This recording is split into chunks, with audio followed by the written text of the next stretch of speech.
Salut les amis, j'espère que vous allez bien. J'ai regardé une vidéo qui m'a fait un peu me questionner. Mais beaucoup plus, la vidéo m'a plutôt rassuré. Rassuré que nous sommes sur la bonne voie. Nous sommes en train d'aller vers la direction que le monde va prendre dans les prochaines années. Même si certaines personnes ne voient pas encore réellement cela arriver, cette vidéo a plutôt confirmé d'une certaine façon ce que je savais depuis un bon bout de temps. Et donc, je me suis engagé dans l'optique de décentraliser au mieux et au maximum cette connaissance.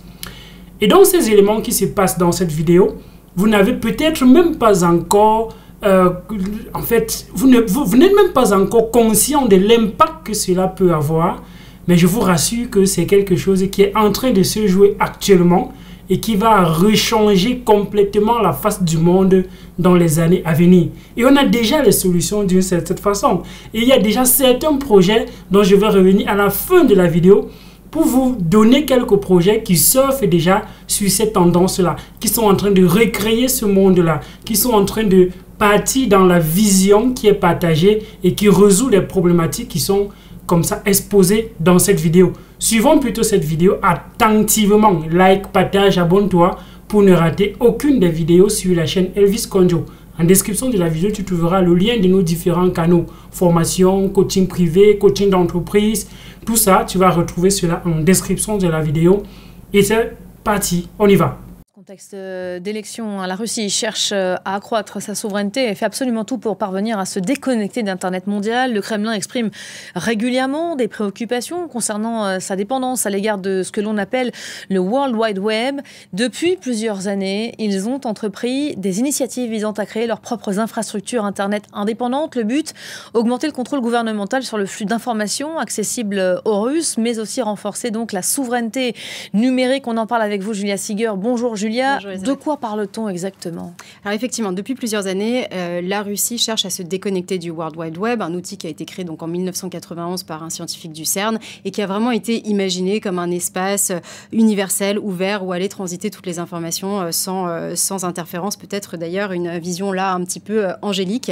Mais effectivement, depuis quelques années, bien certains pays ne veulent plus en faire partie. C'est le cas de la Russie, mais aussi de la Chine, de la Corée du Nord, mais pas que.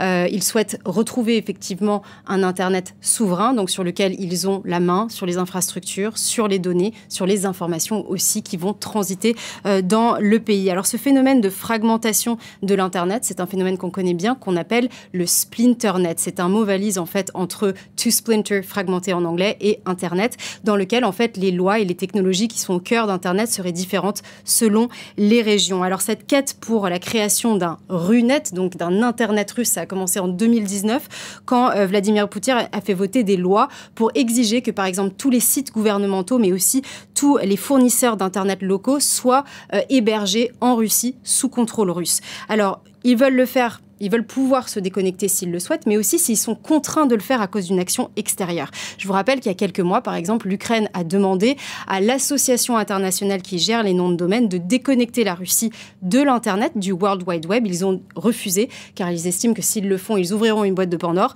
et que aussi ils ne doivent pas être politisés. Les Russes ont déjà fait des exercices en ce sens. Ah oui, de vrais exercices de cybersécurité où ils essayent de se déconnecter, de voir combien de temps ils peuvent se déconnecter de cet Internet mondial avec, en collaboration avec des banques, des fournisseurs d'accès. Ils ont réussi a priori à le faire. On ne sait pas exactement pour combien de temps, mais on sait aussi qu'il y a eu des couacs. Alors, ils justifient ces exercices par la situation géopolitique, notamment la guerre, et par le fait qu'il y a de plus en plus de cyberattaques sur le territoire russe.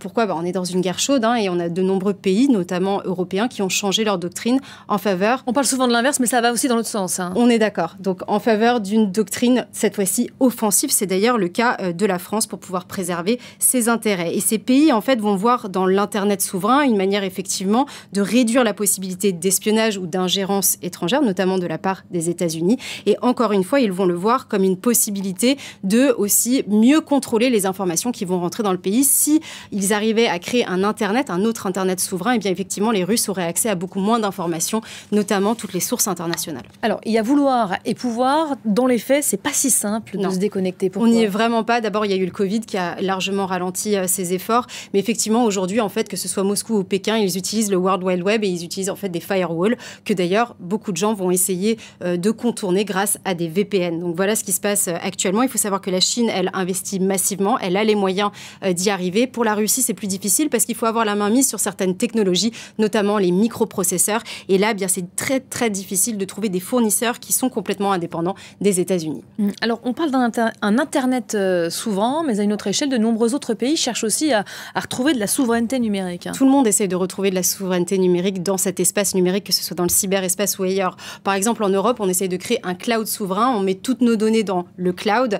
Eh bien, il peut être hacké. On met toutes les données qui sont sensibles de nos entreprises, par exemple, stratégiques. Et donc, on essaie de créer effectivement cette souveraineté. Pourquoi ? Parce qu'on veut échapper aux lois extraterritoriales américaines. Ces lois qui disent que finalement, si des données transitent par des data centers qui sont situés en dehors de son territoire, eh bien c'est quand même considéré comme le territoire américain et ça tombe bien dans le giron des questions de sécurité nationale. Donc ils peuvent utiliser ces données, ils considèrent qu'ils ont le droit de le faire. Sauf que évidemment, ça ouvre la voie vers de l'espionnage, vers du pillage industriel, des choses comme ça.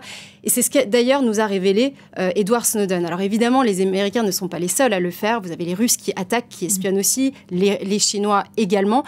Donc en fait, le cyberespace aujourd'hui, c'est vraiment le Far West et c'est pour ça que vous avez beaucoup de pays qui aujourd'hui recherchent de la souveraineté.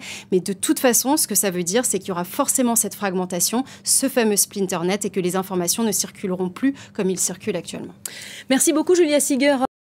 Les amis, vous avez écouté avec moi cette vidéo. Je l'ai écoutée à plusieurs reprises pour comprendre réellement les enjeux qu'il y a et qui sont dévoilés dans cette vidéo. Plusieurs personnes n'ont même pas conscience de ce qui est en train d'être dit dans cette vidéo. On dit plusieurs choses dans cette vidéo. Je ne vais pas m'attarder sur les détails du genre où est l'Afrique dans ce jeu. Non, ce n'est pas ça le but de la vidéo.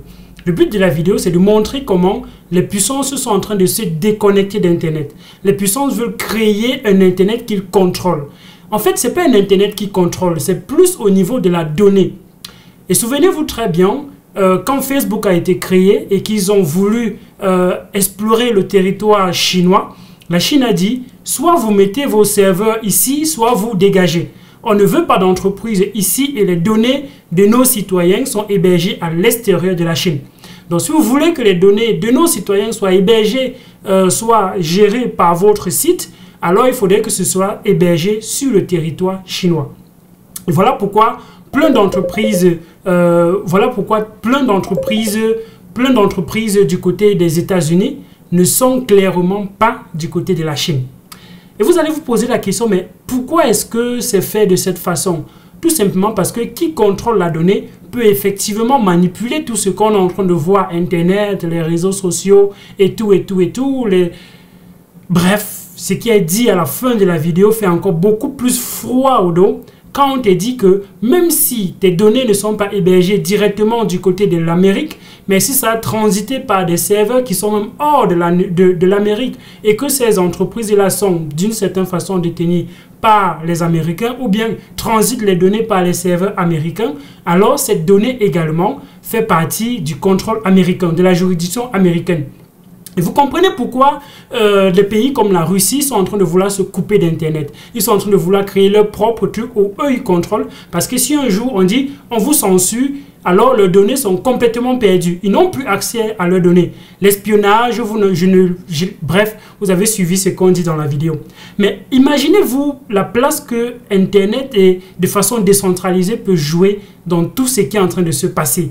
Les difficultés qu'ont la Chine aujourd'hui avec les VPN, les firewalls et tout, et que ça ne marche pas, est-ce que ces difficultés-là ne peuvent pas être résolues au travers de la blockchain? Parce que tout, à la fin, au final, c'est quoi? C'est le contrôle sur la donnée. Et vous allez comprendre comment les projets comme Filecoin sont assez intéressants.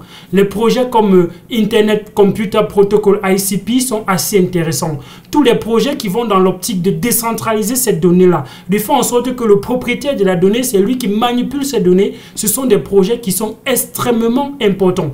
Parce qu'il suffit aujourd'hui d'un bouton, on clique, on ferme les États-Unis, alors tous nos données sont du côté des États-Unis, que ce soit Google avec le cloud, que ce soit Amazon avec le cloud, que ce soit Facebook avec toutes nos données, ça se retrouverait du côté des États-Unis et c'est eux qui seraient les gros gagnants. Donc c'est un peu comme si on a une porte ouverte, on envoie les trucs, on nous donne un petit quelque chose, on envoie les données, on nous donne un petit quelque chose, on consulte, on est content, mais qu'est-ce qu'ils font avec les données derrière? Ils utilisent ça pour leur intelligence artificielle.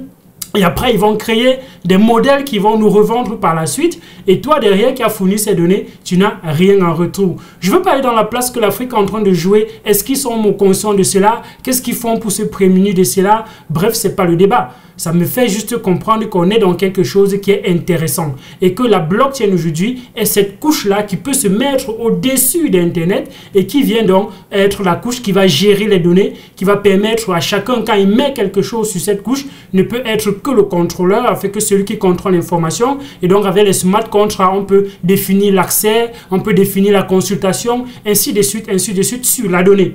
Et ça fait que les États-Unis n'auront plus le contrôle sur la donnée.